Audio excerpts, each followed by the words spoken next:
Hello tout le monde, j'espère que vous allez bien, moi ça va. Aujourd'hui je viens pour une vidéo spéciale YouTube. Oui, on va parler de YouTube. J'avais envie de partager avec vous, comme il y a 2 mois, une vidéo spéciale pour ceux qui veulent se lancer sur le YouTube, comment faire, qu'est-ce qu'il faut faire, où il faut aller, qu'est-ce qu'il faut dire, etc. etc. J'ai quelque chose dans l'œil depuis ce matin et c'est en train de me fatiguer. Je sais pas c'est quoi. Ok. Donc j'espère que vous êtes prêts et on va commencer par le commencement, créer sa chaîne YouTube.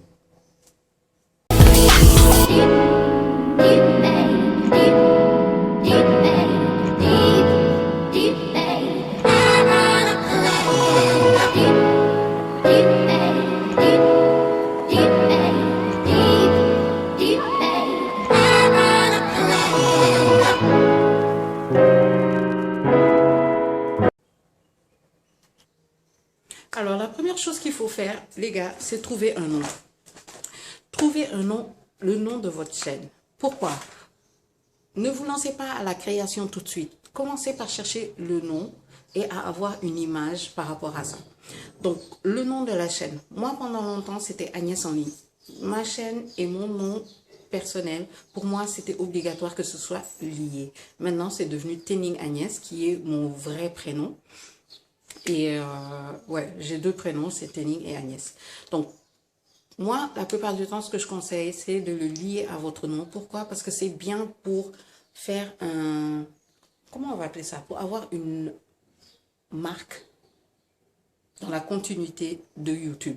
Si, par contre, vous êtes dans des secteurs un peu plus restreints, par exemple le gaming, par exemple la technologie, ce genre de choses, je vous conseille d'aller plus sur des trucs qui font penser à au secteur dans lequel vous êtes, ok? Ne vous mettez pas à ouvrir une chaîne de gaming et juste l'appeler, je ne sais pas, Robert. Robert Gaming, par exemple, ou Game Robert, ou un truc comme ça. Il y a certains secteurs où je ne conseille pas de même utiliser votre prénom. Je sais. Mais moi, je le répète, je ne conseille pas d'utiliser votre prénom dans certains secteurs. Le gaming en fait partie.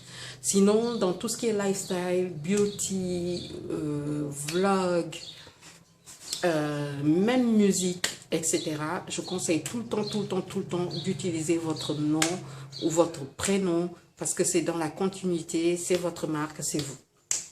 Quand vous avez votre nom, ensuite, il faut créer une adresse mail à partir de votre nom. Pourquoi je parle de ça? Parce que c'est toujours bizarre, en dehors du fait que vous soyez en agence, c'est toujours... On va parler des agences.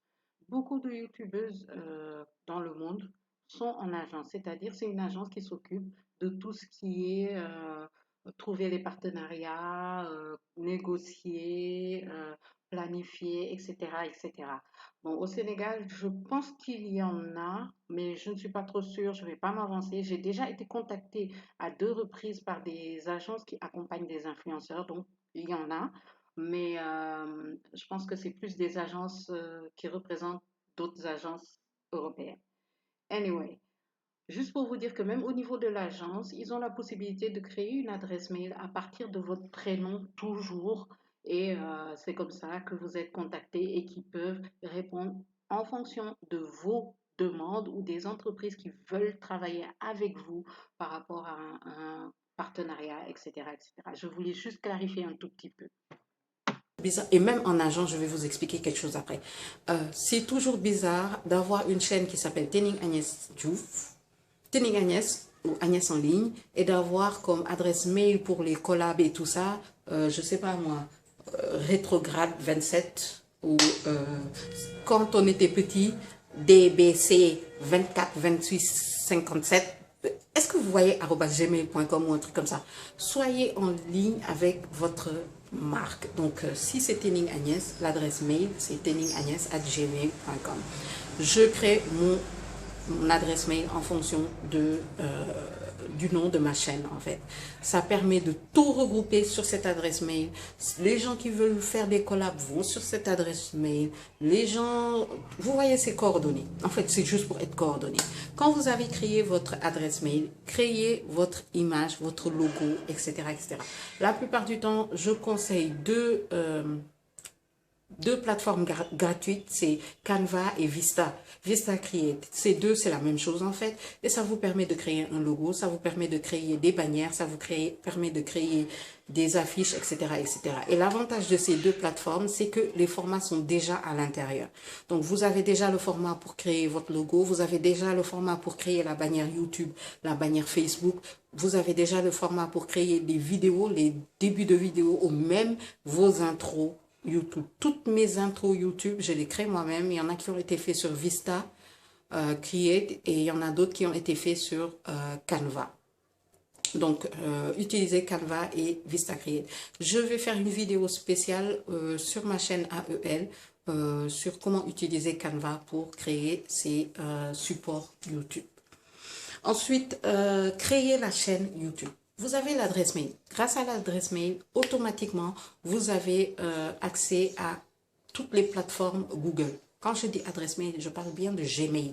Ouvrez une adresse Gmail. Ça vous permet de gérer tout depuis cette adresse. OK? Ouvrez une adresse Gmail. Ça vous permet de gérer tout depuis cette adresse. YouTube est lié à Gmail. Ça vous permet de tout gérer. Dès que vous avez une adresse email, vous avez la possibilité d'ouvrir une chaîne YouTube. Comment on fait? Je vais vous montrer depuis l'ordinateur. Ok, on passe à la création. On va dire que vous avez une adresse mail. Hein? J'ai créé une adresse mail. Voilà comment ça se présente quand vous ouvrez Google. Alors, ce que je vais faire, c'est que je vais aller sur ces petits points-là. J'espère que vous voyez. Hein? Je ne sais vraiment pas comment ça va sortir. Hein? Et vous avez toutes les applications possibles sur Google. En l'occurrence, YouTube. On va aller sur YouTube.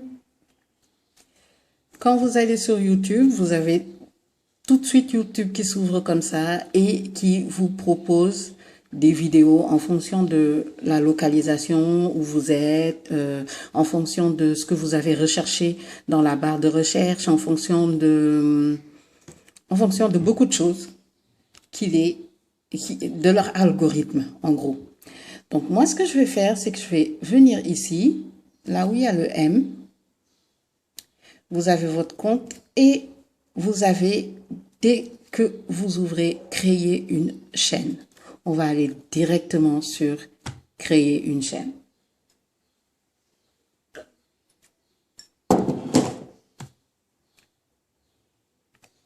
Bon, voilà, on va appeler ça comme ça.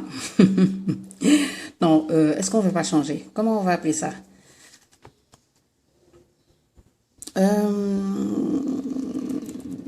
Dakar YouTube. Bon, on va dire Dakar YouTube pour les débutants. J'aime pas le truc pour les nuls. Dakar YouTube pour les débutants. Alors, créer une chaîne.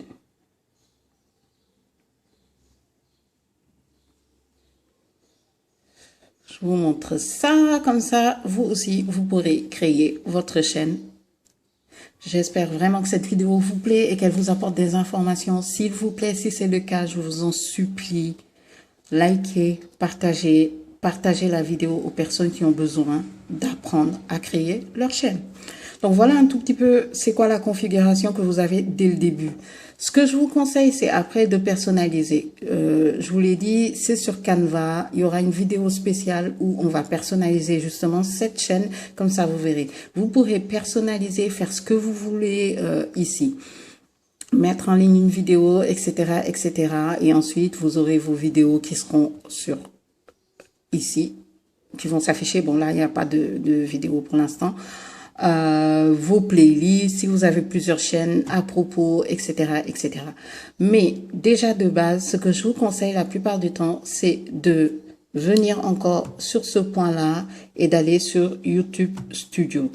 YouTube Studio, c'est quoi? C'est votre tableau de bord. C'est la partie où YouTube vous aide à créer. C'est des outils où vous pouvez vous occuper de votre chaîne YouTube. Donc voilà, bienvenue dans YouTube Studio. Ok, et voilà. Ici, vous avez tout ce qui est contenu, playlist, etc. Vous avez accès à tout ce que vous faites. Absolument tout.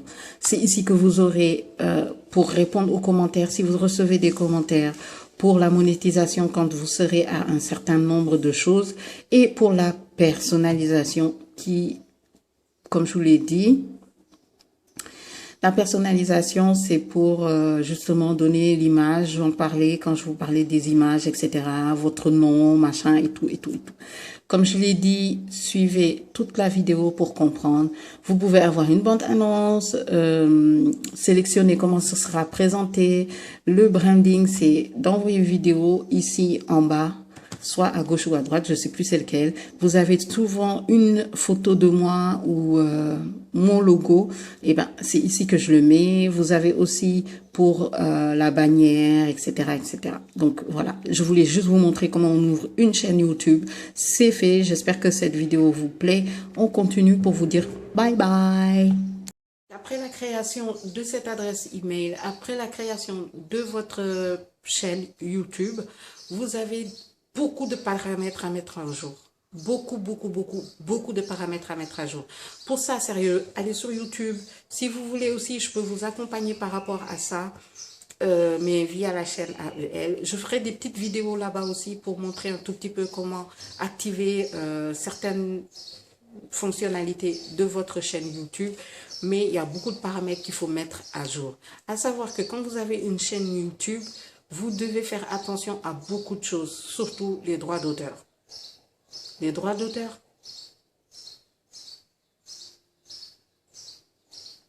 Je vais faire une vidéo spéciale sur ça.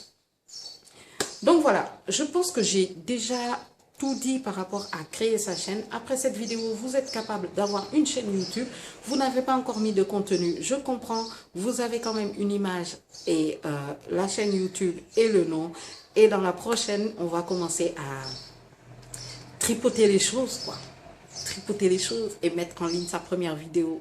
J'espère que cette vidéo vous a plu. N'oubliez pas de liker, de partager et de dire à tout le monde de venir ici parce qu'il y a plein de choses qui s'y passent. Et je vous dis à très vite sur ma chaîne.